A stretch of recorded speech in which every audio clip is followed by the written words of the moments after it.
see with divine intervention in this moment. After that, organize like hell. Yeah. Organize number one. The organizing that matters and that is making the difference is when people embody and bring to light the constitutional rights, their First Amendment right, their Fourth Amendment right, and at some point the 14th Amendment right, because we know that's also being challenged. Like, what does that actually mean to leave that fully in the public, to embody those, to the North Star of what it actually means to have a saying, what that actually means to hold your government accountable, what that actually means to hold power to its greater potential. That's what constitutional observers are doing. They're bringing things into the light. We regular people, it's regular people. We are the light. Great. Constitutional observers, regular people. Love to hear from the police chief. Thank you, ma'am. In Mendota Heights, we say community is what keeps community safe. And when our police act ethically, we get to be part of that community. And so for police departments that are facing this, I would first clarify with our officers what we're legally able to do and not able to do. I would clarify with our community what we're legally able to do. And I would remind all of our officers that we have a duty to intercede when we see excessive force being used. Thank you so much. Ms. Patty. I would encourage people to start talking to their neighbors, get to know your neighbors, get localized on the, or organized on the hyper local level, start donating to funds, mutual aid funds to get supplies and food to people when people of color are needing to shelter in place, start getting school parents to organize when to do patrols around each other's schools, because it's part of defense, but also the fabric, the social fabric that is building is going to help us for the long haul in this fight against fascism. ACLU.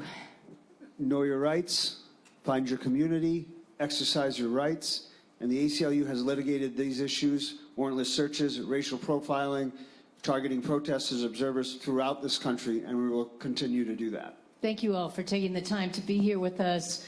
My staff and my team back in Maine is already working very closely on this, but we're going to continue to stay in touch with all of you because we've learned so much from what you've already done in this difficult time, and we're all here to fight back because this is not the American way. Thank you so much. Thank you, Representative Pingree. Next we'll go to Representative Gwen Moore from Wisconsin.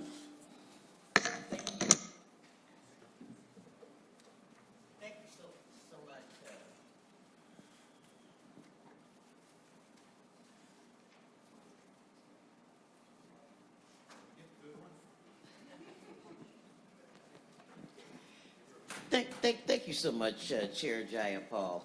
You know, we're here on MLK Jr. weekend, so appropriately. People say, Gwen, you know, my family, I had plans with them today, and they said, why are you in Minnesota? And that's, as Martin Luther King Jr. said, injustice anywhere is injustice everywhere. And so that's why I'm here. Mr. Mayo, I listened carefully to everything you said, and it was like a fingernail, you know, scratching on a blackboard to continue to hear you talk about what was unconstitutional, what was illegal, blah, blah, blah. And I was so happy that my colleague from the Judiciary Committee asked you about the shadow docket, the Kavanaugh doctrine of reasonable suspicion.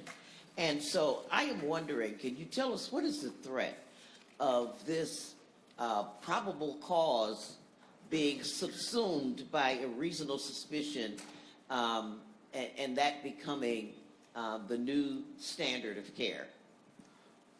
Well, thank you for your question. I should say, you know, these issues are being litigated currently, but I would say probable cause is a standard.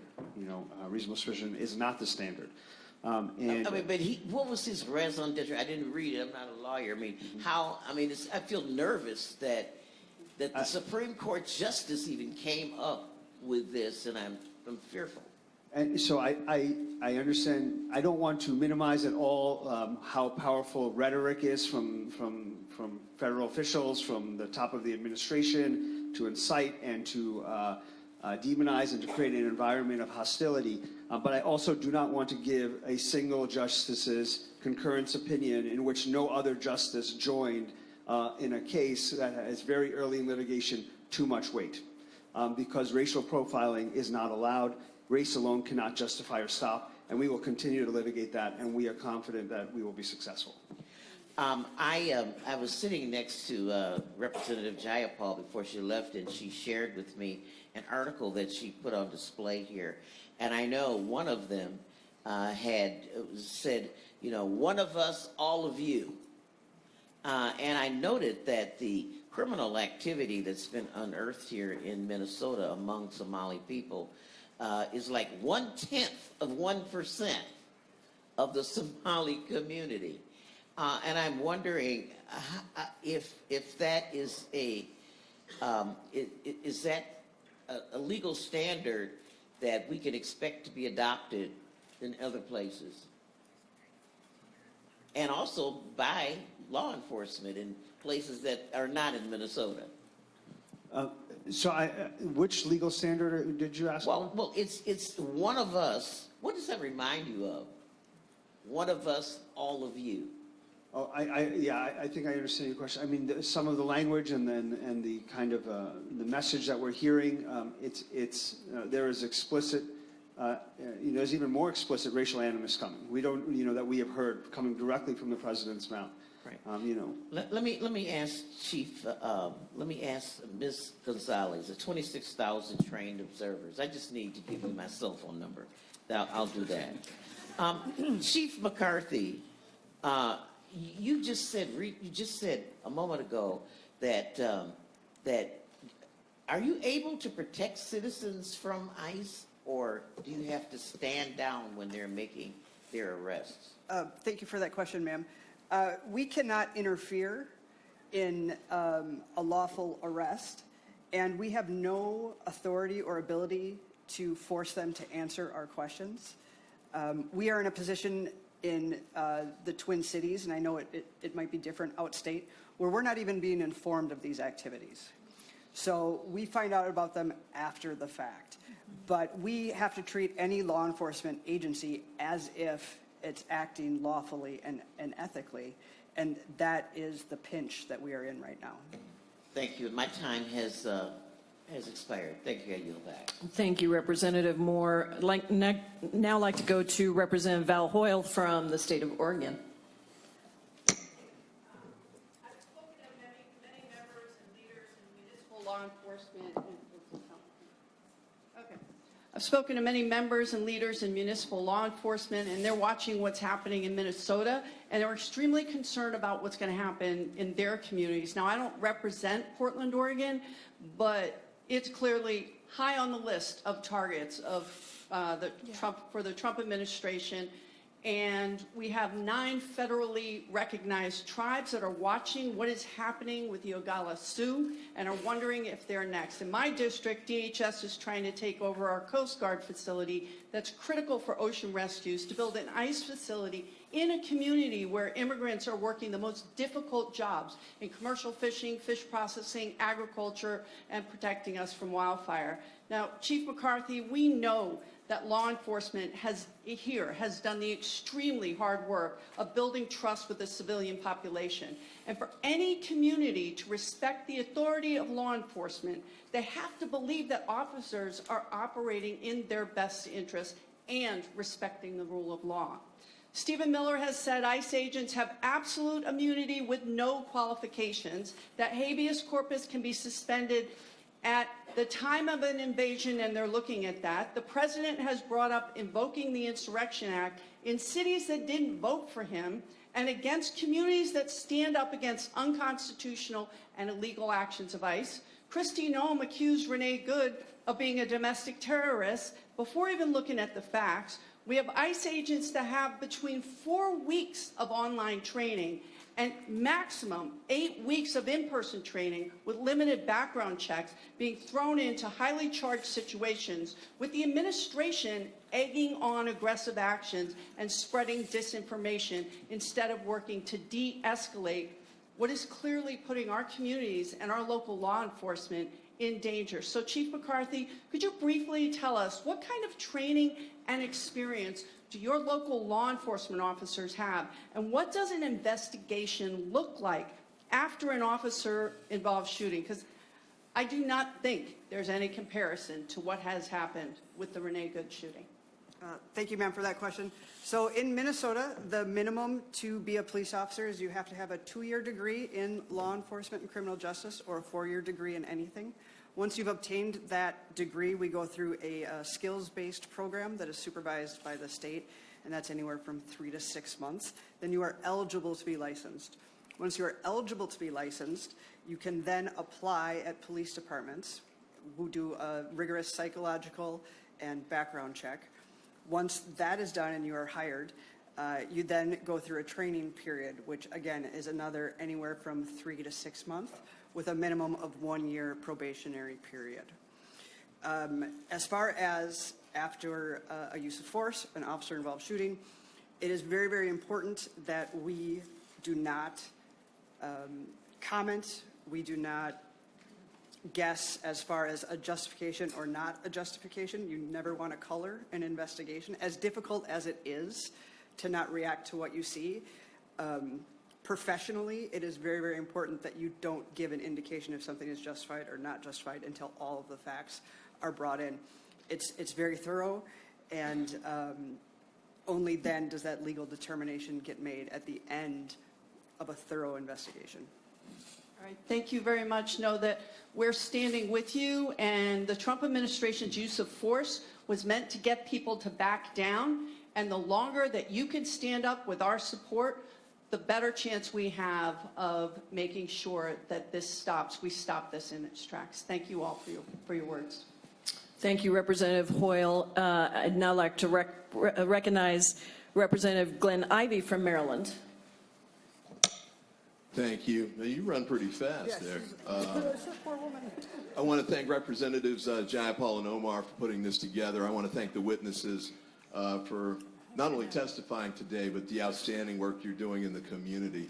I guess I want to comment directly to ICE officers today, because as Representative Hoyle said, there are members of the administration telling them they have absolute immunity.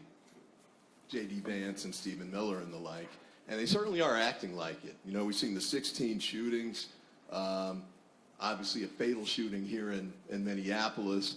I think the mayor testified there have only been 4 shootings here. 2 were done by ICE officers. And based on what I've seen and heard, including some instances in my area in Maryland, they're acting like they're above the law. And I want to make sure that they understand they're not, because we can prosecute these guys, and we do. And the reason we know that's true, I was a former prosecutor, federal and state. We put some of these people in jail before. Derek Chauvin's in jail right now because he broke the law, and he's been held accountable for that. And we can and will and must do that again.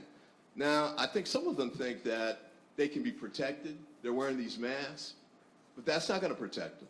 They think that Trump can protect them because he can pardon them. But guess what? You get convicted in state court, you're staying in jail. He can't pardon you from state court. And just because you're an officer, just because you're wearing camouflage, that doesn't protect you either. And I don't care what Kristi Noem says when she starts attacking these, victims of these shootings. Character assassination won't protect you either. And Bondi, you cannot hide the evidence from the state prosecutors like Keith Ellison right here in Minnesota. We're going to get it. We're going to get the information. We're going to move forward with these prosecutions. And to the ICE agents out there who continue to break the law, you might end up being Derek Chauvin's roommate, or cellmate, I should say. You get those 3 hots in the cot. Might be federal, might be state, but you will be held accountable. No question about it.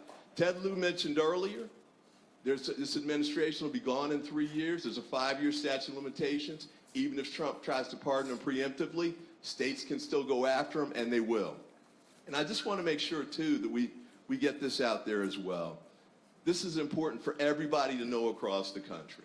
Because I know a lot of the protesters that are out there, they're concerned, they're scared that there will be no accountability, but there will be accountability in these cases. We're going to make sure that that happens. And we're going to go back to Capitol Hill, and we're going to press our colleagues, our Republican colleagues, to stand up for accountability too.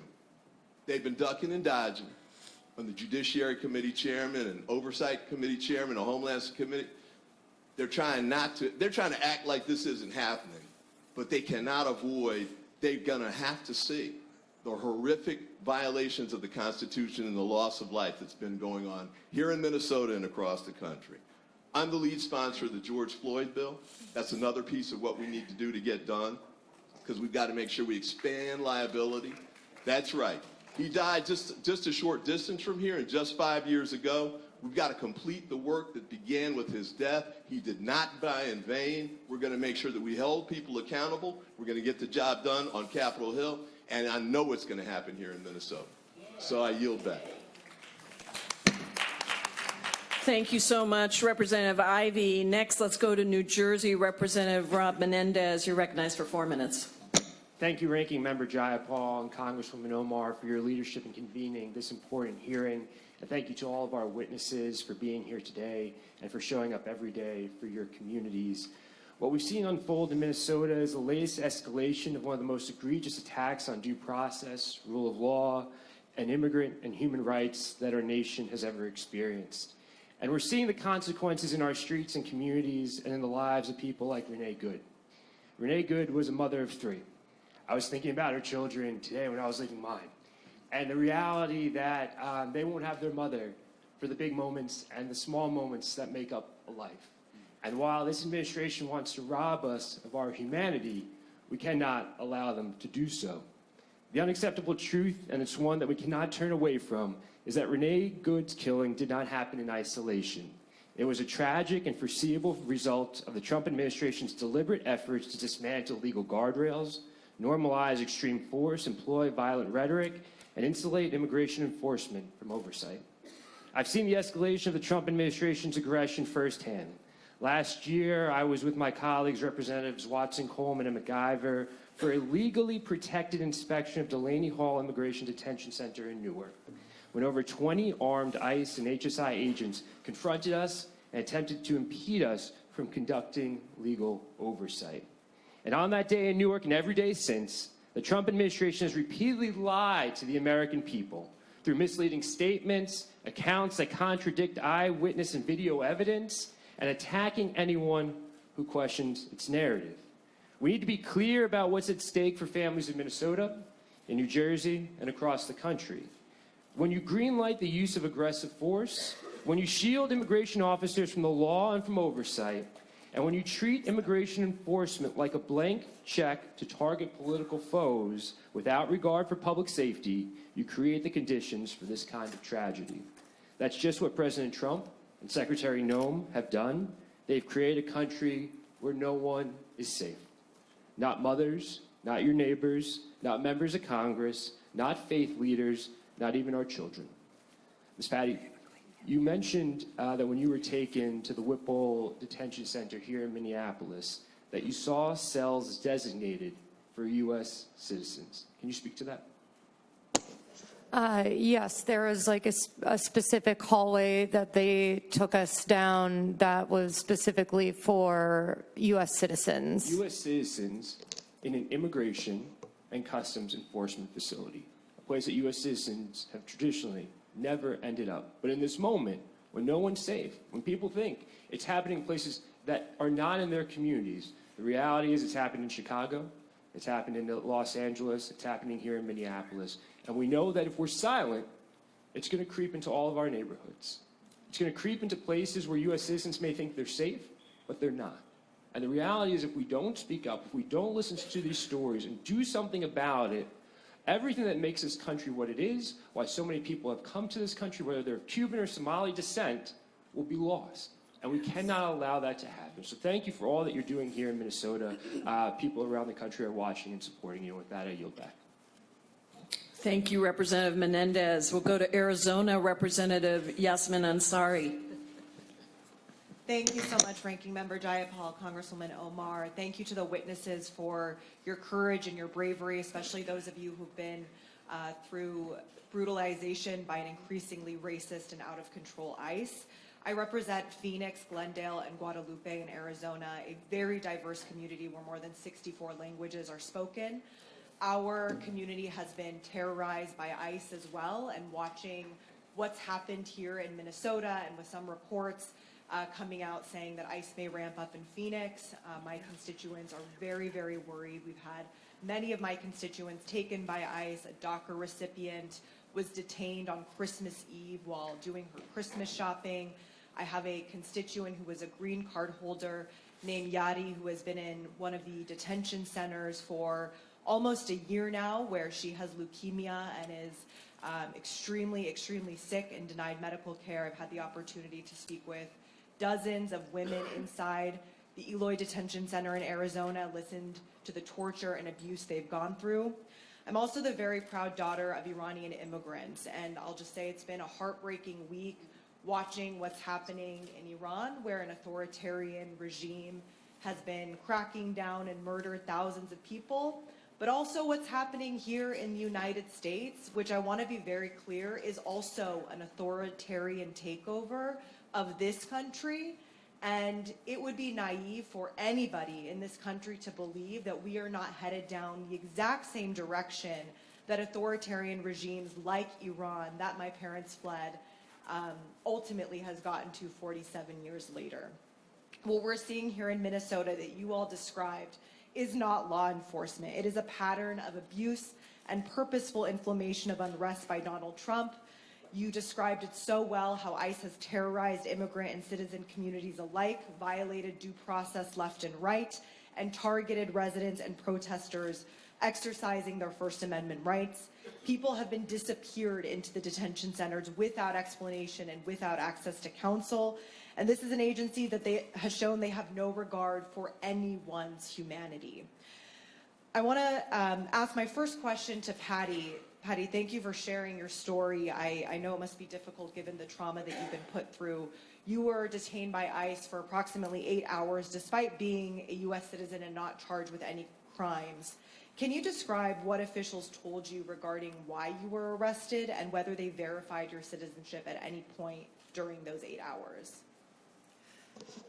The only time anyone said what I was being arrested for was the ICE agents when they arrested us and said we were that we were obstructing their operation. No one else said anything about what we might have been being held for. No one else knew. Like, it was a very chaotic scene there. People didn't know what was going on or who was there for what, was my interpretation. And they checked I had my license with me, and they did check that when I got to the facility. Thank you. My next question is for Chief McCarthy. There are reports, you mentioned in Minnesota, people are scared to send their children to school, go to local businesses, go to work. We felt the same in Phoenix. From a public safety perspective, how does this climate of fear hinder effective policing? Thank you for that question. It decimates the trust that the community has in the police department.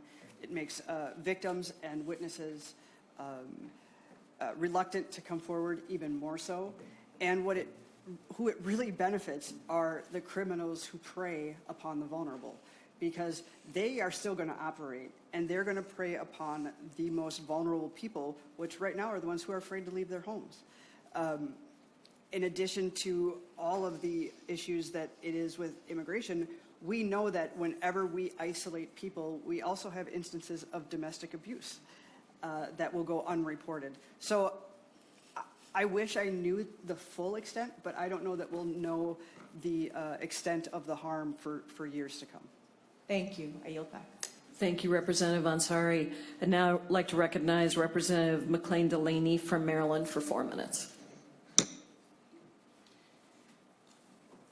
Thank you, Ranking Member Jayapal and Representative Omar, for arranging this hearing. And I think it's really important because we do have the express authority to conduct oversight, and we must continue to do so at this incredible time.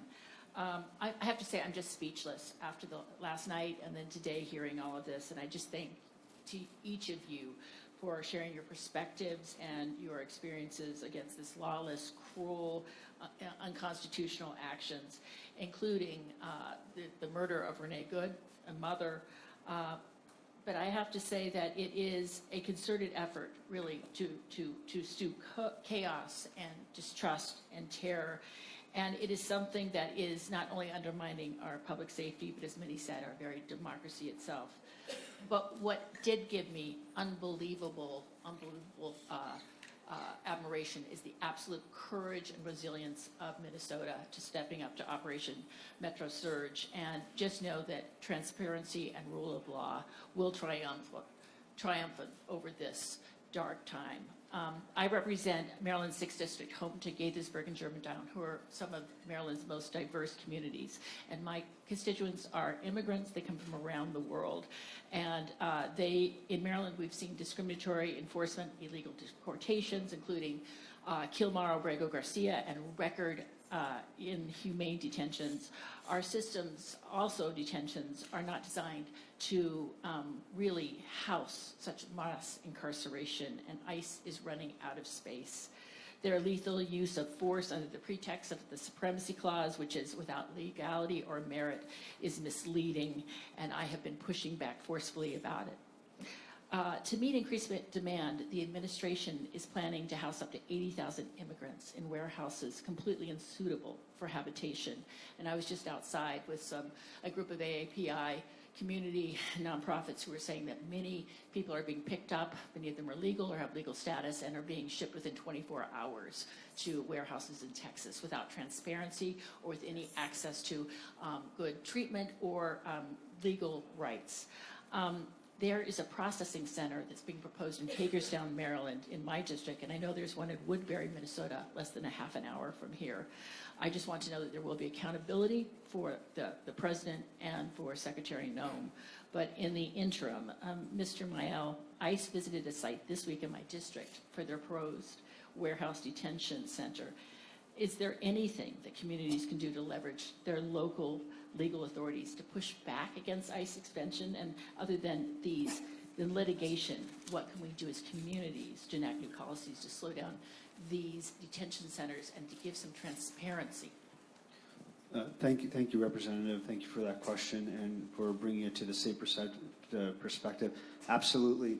Again, there's many things that community members can do to hold ICE and this government accountable. Here in Minnesota, we are actively litigating issues around 287G agreements, including where local law enforcement will sign a contract with DHS and do some of the work for them.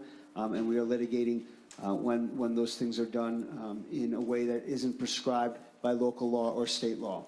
And there are community activists, advocates who are getting engaged at the county level with sheriffs and being engaged to make sure, whether it's a processing site, whether it's a detention center, whether it's your local sheriff cooperating with ICE, making sure your voice is heard and it is effective to hold people accountable and to bring these issues to light. So thank you for bringing that up. Thank you for lifting that up, and I yield back. I really appreciate it. Thank you, Representative McLean Delaney. I'd now like to recognize Representative Dave Min from California.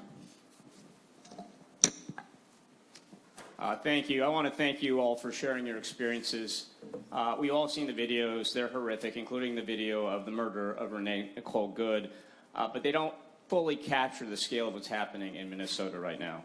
What you are describing is a full-scale, hostile invasion of the city by thousands of violent federal agents who are routinely and systematically violating the law by stopping, detaining, arresting, and often assaulting people, including American citizens, without probable cause, asking for people's papers, breaking into people's cars and homes in scenes that evoke Nazi Germany or Stalinist Russia.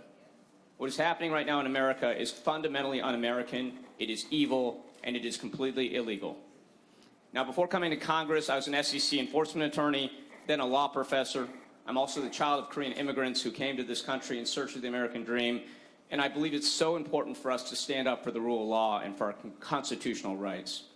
I represent Orange County in California, Irvine, Costa Mesa, Newport Beach, other cities, and many of us became very alarmed last year when we saw ICE agents acting lawlessly and violently in Southern California with no repercussions, and we've been ringing the alarm bell for months. Last year, I led several letters to the Department of Homeland Security, including to Kristi Noem, asking, among other things, how many new ICE agents had been hired what background checks have been undertaken, what internal processes or investigations were undertaken when ICE agents were accused of misconduct. We have not received any substantive responses, which I understand is the case with every single House member who sought accountability. It's clear that this complete contempt for accountability comes straight from the top. Kristi Noem, Tom Homan, Greg Bovino are creating a culture of lawlessness and violence where ICE agents know they can literally murder U.S. citizens in broad daylight while being filmed, and that there will be no repercussions under this administration. But I want to reiterate the comments made by others. There is no statute of limitations for murder, and Trump cannot pardon you for state crimes like murder and assault. Now, apparently half of the new ICE agents hired in the past year failed an open book exam required to join federal law enforcement, so let me dumb this down. Being an ICE agent does not mean you get away with breaking the law. You will be prosecuted, and you will be held accountable. Now, I want to ask you, Chief McCarthy, if one of your officers was accused of assaulting a peaceful protester, or drawing a firearm on a civilian without cause, or firing tear gas into a car with children in it, what actions would you take? Thank you for that question. So in Minnesota, we have a Peace Officers Bill of Rights, but once that complaint had been filed and signed, we would remove the officer from service and start an investigation into the matter. And would the results of those investigations be released to the public?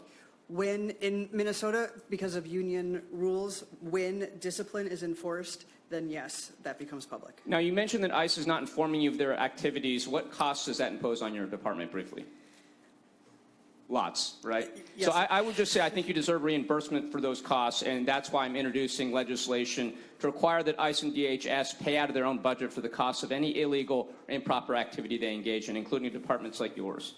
Now, I just want to close by saying this. It's great we're holding this shadow hearing, but the fact that Republicans are not here is shameful, because this is not a left-right issue. This should be above impeachment. Federal agents should follow the law, they should respect the Constitution, and they should not kill or assault innocent civilians. They have the majority right now, but instead of holding any oversight, they have passed a massive $170 billion budget increase for ICE, including $32 billion for new ICE agents. That is bigger than almost every military in the world, including Canada and Israel, with no guardrails and no accountability. Now, I'm a Southern Californian. I'm here very cold, very far from home, because I want you to know it's important that, and I want Donald Trump to know, you're not alone. Your communities are under attack. Mass and violent men are breaking into your homes, your cars, your churches, your schools, and that must be so hard for you all. But we're standing with you because we think you're turning the tide right now. Your cameras, your voices, your whistles, they are turning the tide. You're standing up to authoritarianism. You are defending our democracy, and we are with you every step of the way. Thank you, and I yield back.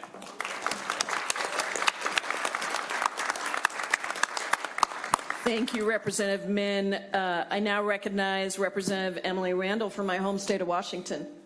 Thank you, Representative Jayapal.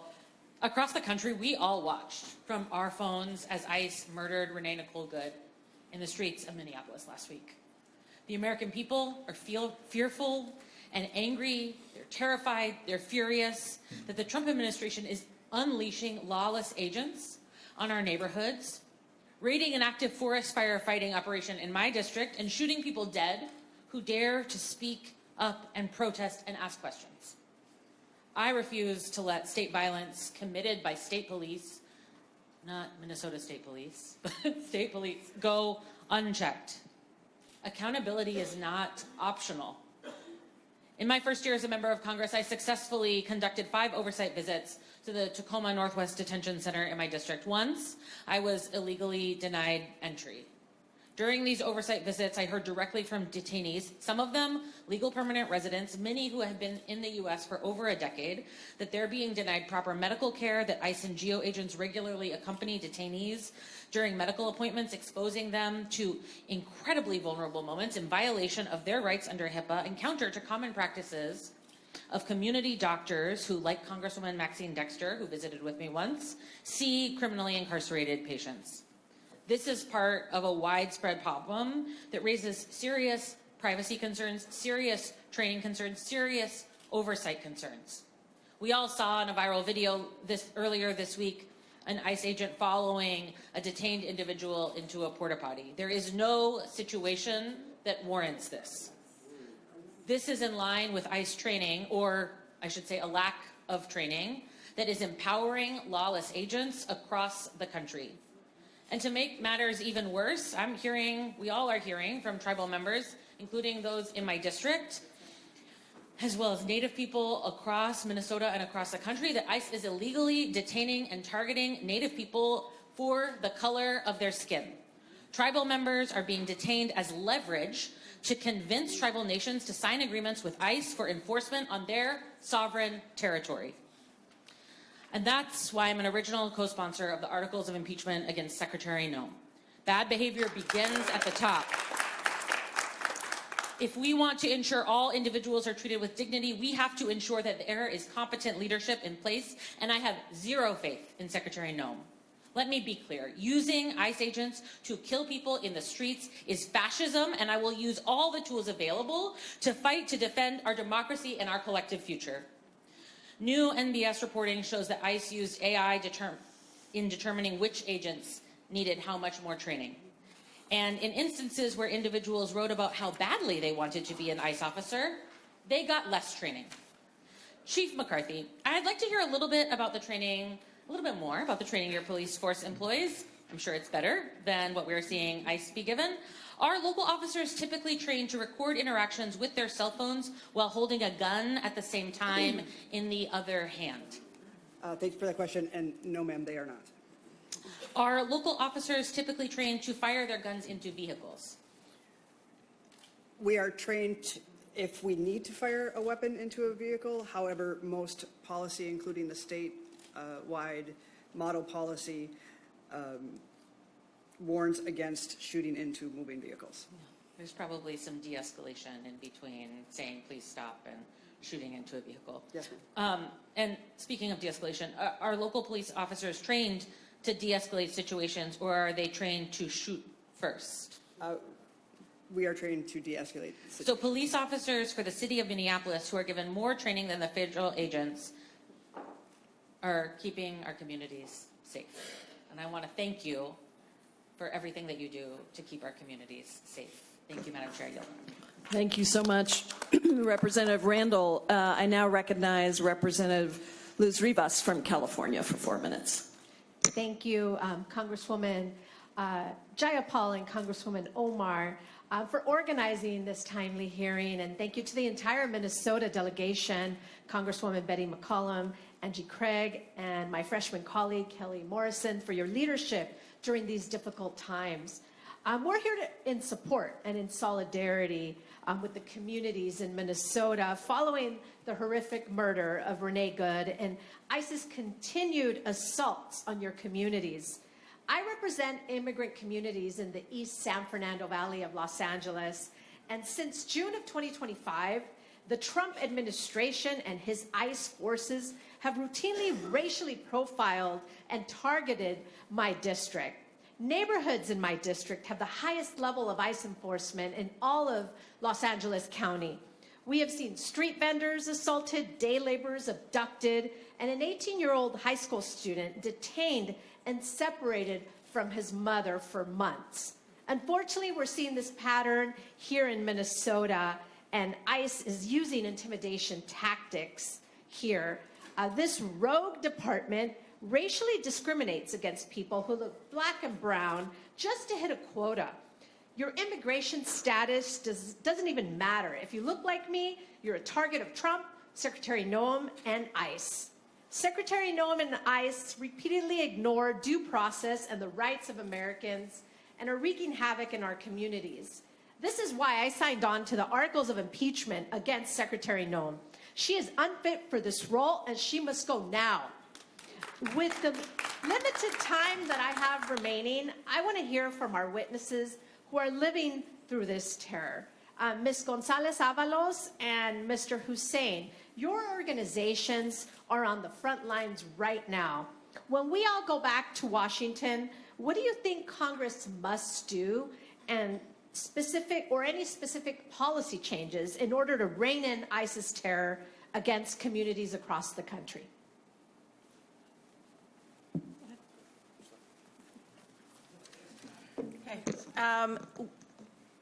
Freeze the funding for the Department of Homeland Security. bring to justice Agent Ross. And when there's a path, truly work on comprehensive immigration reform. Yes. I think this is a moment right now that Congress needs to act. And as you all have said, this is not about left or right. This is about the Constitution of the United States of America. And you are sent by your districts to uphold the Constitution. And the Constitution is being ripped by this administration. Thank you to all of you for your important work in trying to help and protect those who are the most vulnerable. I have learned a lot from this visit and from this hearing. I'm inspired by your coordinated resistance and looking forward to going back to Los Angeles and sharing what I've learned here in Minnesota. Thank you, and I yield back. Thank you, Representative Rivas. I now recognize Representative Latifah Simon from California for 4 minutes. Thank you so much. Thank you to our chairs who brought us all together here. Thank you to the witnesses. The reality is that this moment demands that we acknowledge, like has been said before, the long lineage of federal power exercised without guardrails. It's important on this weekend and every day moving forward that we acknowledge the history that Trump alludes when he says he's going to make this country great again, a return to a time when blatant displays of outright bigotry and racism and state-sanctioned violence went unchecked. We are very clear that the residents of this here city are checking that unchecked violence. And we are so proud as a nation and so inspired that you resemble so clearly the young people, multiracial young people who stood up to a horrific government where they stuck hoses on young people, hoses so strong that those hoses could tear the skin off the protesters.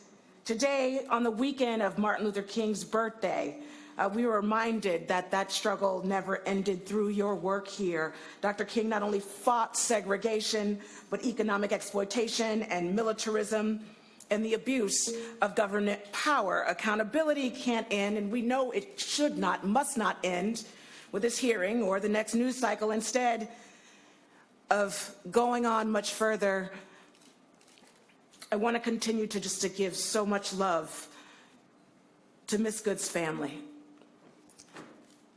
My daughter lost her father at a very young age, and I know what it means for children to grow up without their parents. The horrors of what this state, meaning our executive branch, have called justice. The horrors.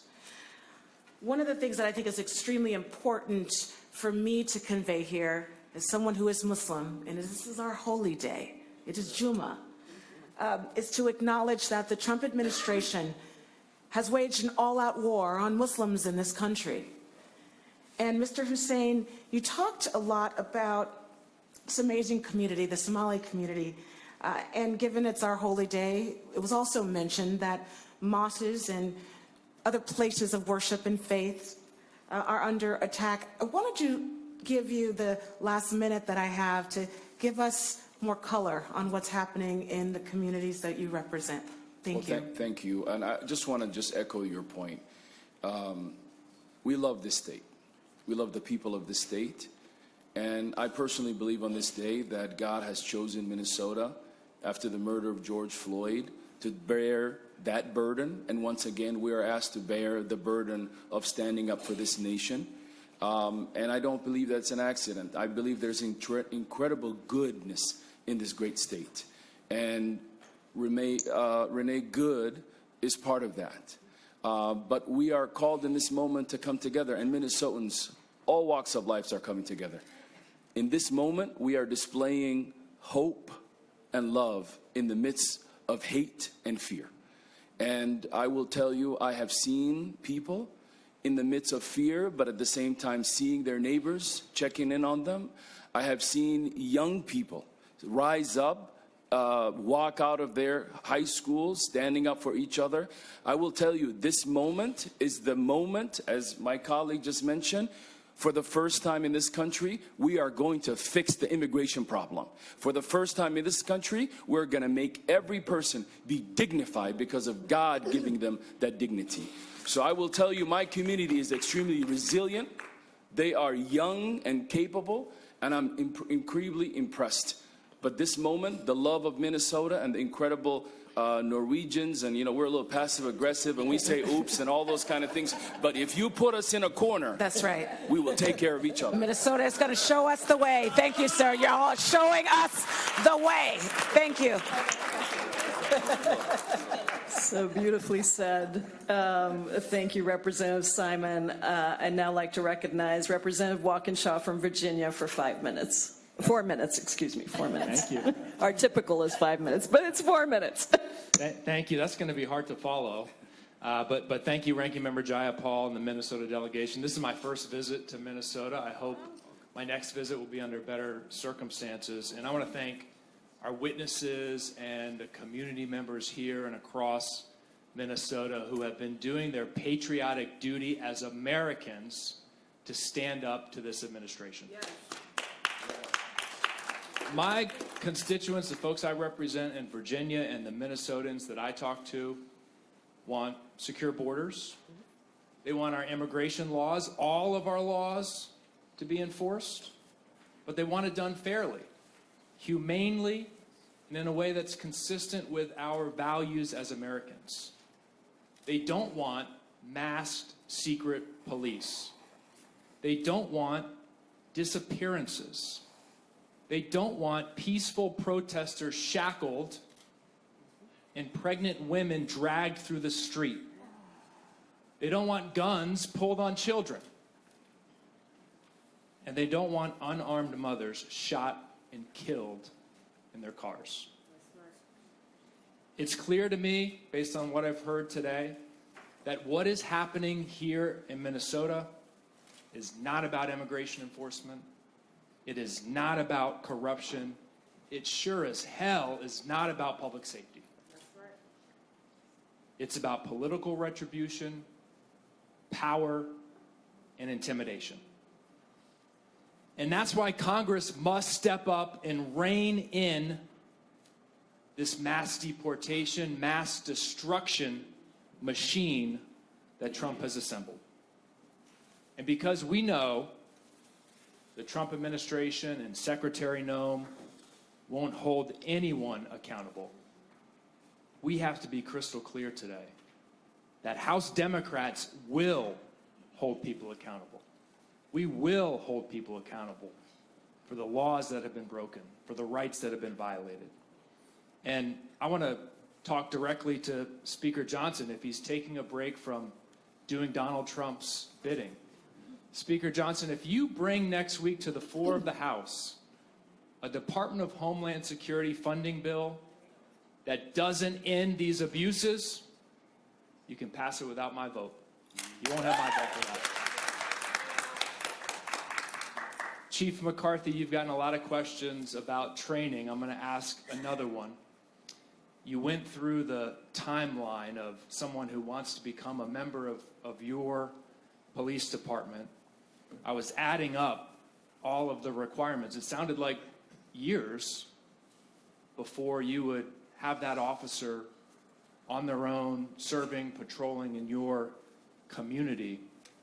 We know that ICE is sending folks out with 6 to 8 weeks of training.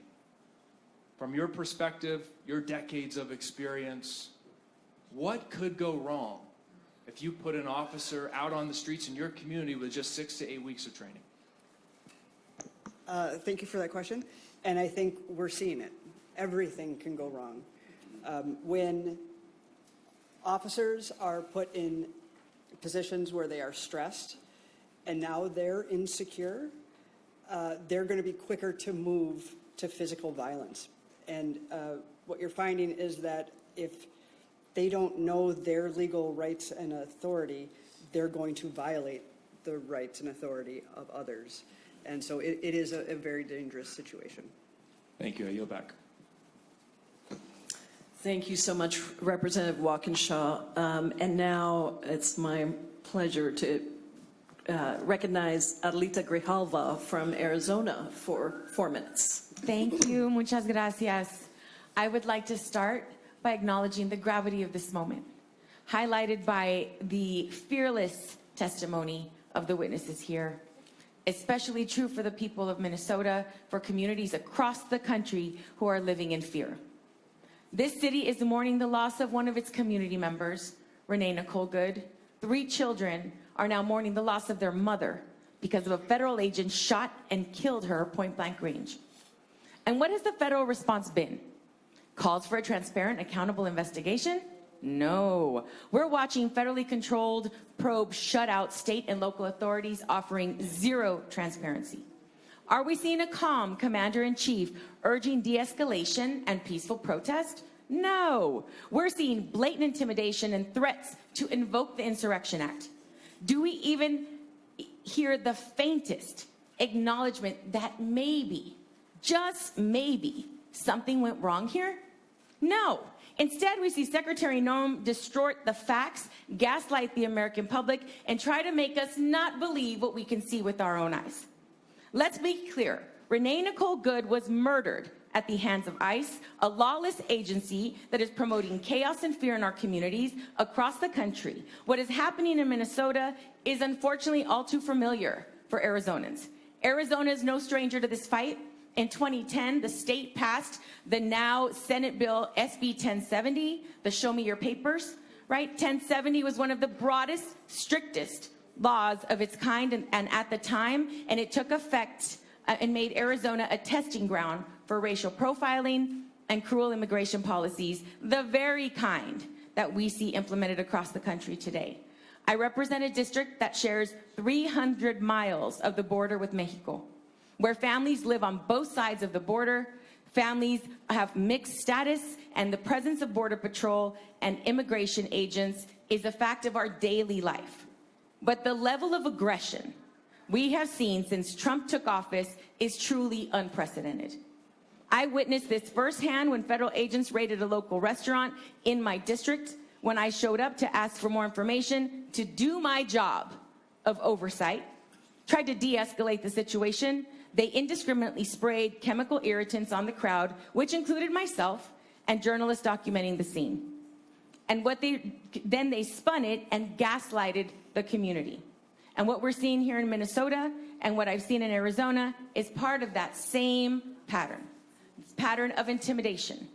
Federal agents using force instead of restraint, intimidation instead of engagement, secrecy instead of transparency. That is why, until significant reforms are made, Congress should not allocate another dime, ni un centavo, to immigration enforcement agencies. Secretary Noem should be impeached for her handling of this incident and for a campaign of terror across the country.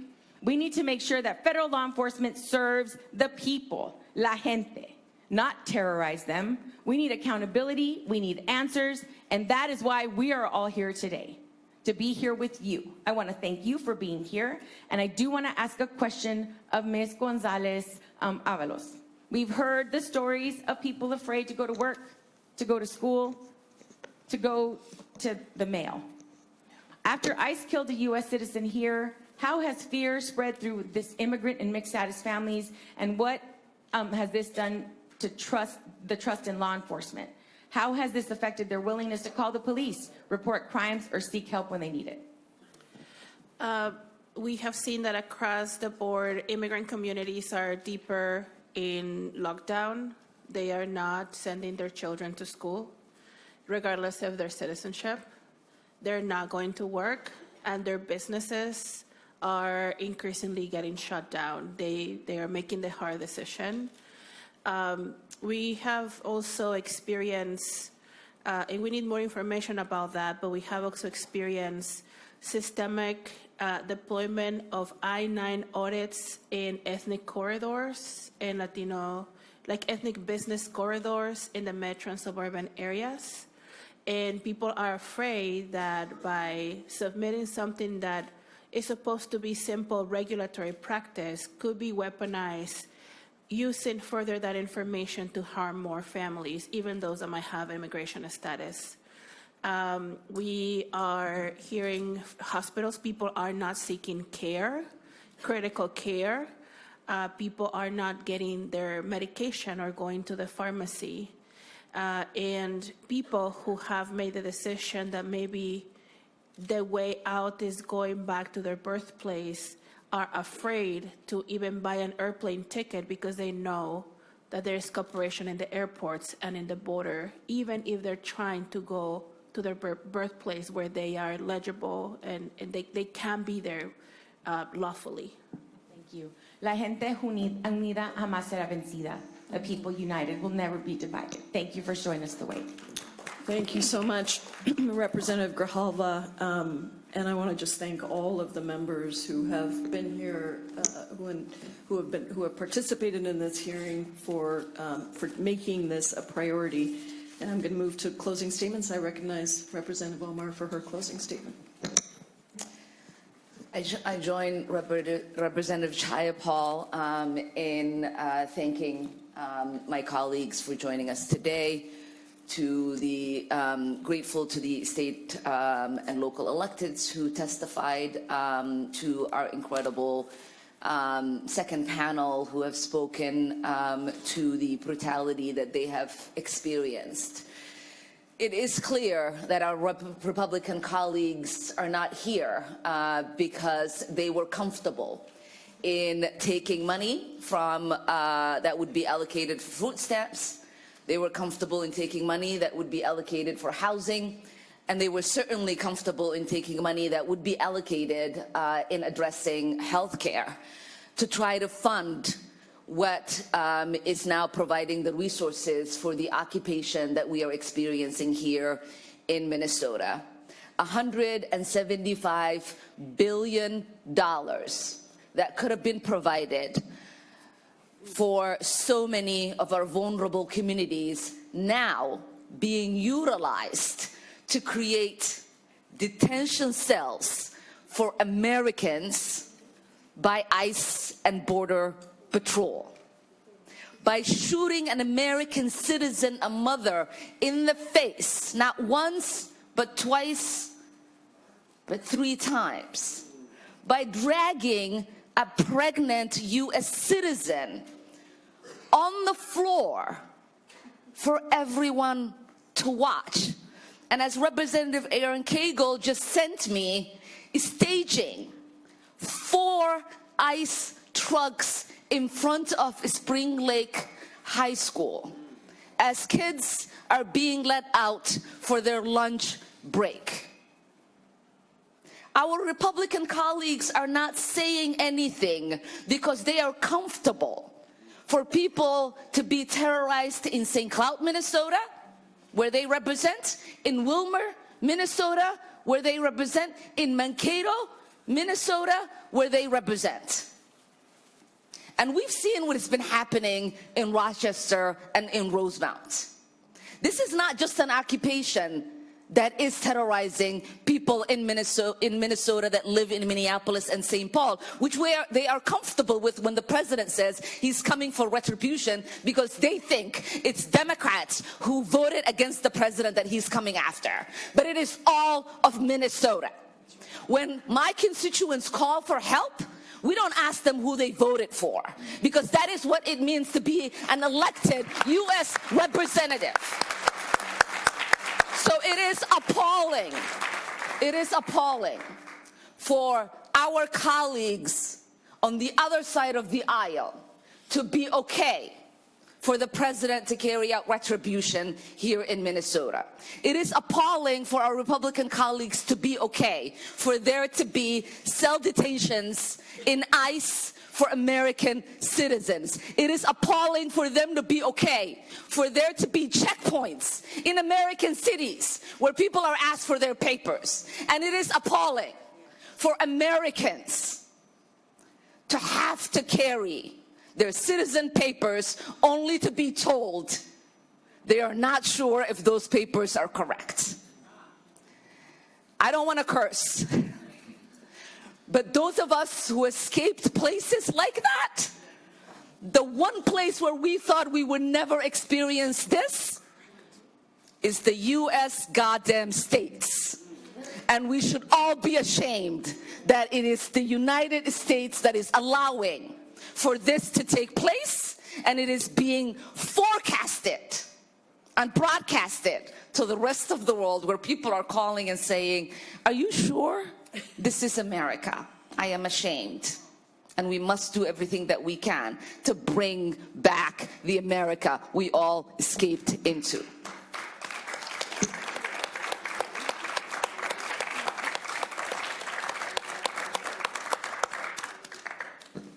Thank you, Representative Omar. We are so grateful for your incredible leadership, for your courage, and for your representation, not just of the people of Minneapolis, not just of the people of Minnesota, but of the people of the United States of America. And I'm really grateful to all of you for being here. I know that there is risk. I know that there is risk in different ways for every single one of you. And I appreciate that you are standing up and speaking out and telling us what we need to hear. And I appreciate the state and elected officials who testified. I appreciate the law enforcement here in Minnesota that has actually been trained and is working to try and de-escalate. And most of all, I appreciate the people of Minnesota. I've been a community organizer my whole life. That's what I did for 20 years before coming to Congress. The only reason I came to Congress was because I wanted to reform the immigration system. And because I believe that we can organize on the inside, just like we can on the outside.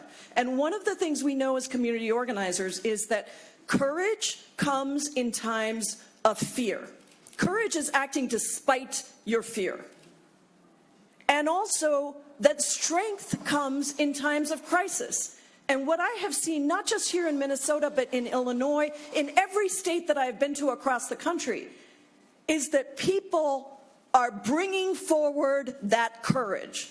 They are bringing it forward with the whistles. They are bringing it forward with the training. They are bringing it forward with the nonviolent protest. They are bringing it forward with the very fact that they will speak out and refuse to be silenced. Look, when I started these hearings, we're not in the majority. We will be. We will be soon. We will be in the majority. Not a single Democrat voted for that $170 billion of funding in the big bad betrayal bill. That was a betrayal on so many levels. Not a single Democrat voted for that. But I do want to say that when we have the gavels back, we have to take this on, because this has been an ongoing escalation of funding to ICE, to Border Patrol, without any accountability. Detention soaring, incarceration of immigrants in the United States of America now at 56,000 people a night being incarcerated. The entire spending for the Bureau of Prisons is dwarfed by the amount of spending that we are putting into incarcerating immigrants in a system that is a civil system. Now, I get mocked all the time by Republicans when I try to say this. Immigration is a civil system, not a criminal system. That is why people are not given attorneys. They're not given the right to counsel, because it is a civil system. The detention system is not punitive. It is not supposed to be punitive, excuse me. It is being used punitively. And so we have put together on the subcommittee a list of accountability measures. What does it look like to have real accountability? Ms. Gonzalez-Avalos, Mr. Hussein, you talked about some of this. Mr. Mayel, you certainly know and have spoken about this. You need a warrant, a judicial warrant to conduct an arrest. You must prosecute officers within ICE and CBP who violate people's constitutional rights. You must share information on those investigations with state and local law enforcement who are part of those investigations. No masks. Let me tell you, they say they need masks to protect these ICE agents. When they arrest gang members, they don't wear masks. You cannot be in our communities unidentified and with masks. There's a whole list of things because the list of abuses is so strong. And what I want to tell you is that without those, I will not fund a single cent to ICE and CBP, and I think most of the people on this dais, if not all, as well as many others that are not here, feel the same way. Because we do have the power of the purse, and yes, we are in the minority. By the way, you need 60 votes in the Senate. That means you have to have Democrats in the Senate to pass these things. When we started doing these hearings last summer, it was because Republicans refuse to hold any accountability hearings. The only hearings we have on the Immigration Subcommittee, as my colleagues who are on that subcommittee know, are all about lies. Lies about immigrants, lies about terrorists, lies about fraud, lies about whatever you can imagine. And the reality is 70% of the people that they've detained, kidnapped, disappeared, have zero criminal history. And the 30% that remain are tiny parking infractions, misdemeanors. Those are the things that they're kidnapping and disappearing people for. And when we started, so we decided we would just hold these hearings. If they won't do it, we can. These are not shadow hearings. I'm not calling them that anymore. I'm calling them hearings. These are hearings with real witnesses and real members of Congress who are listening to that testimony.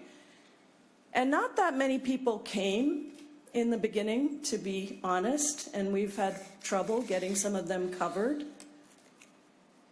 But the last one that we did in Illinois had 19 members from all over the country. The last one we did in DC had 26 members, all Democrats. And this one is the most, 28 members of Congress from 18 states around the country who are here to listen to you.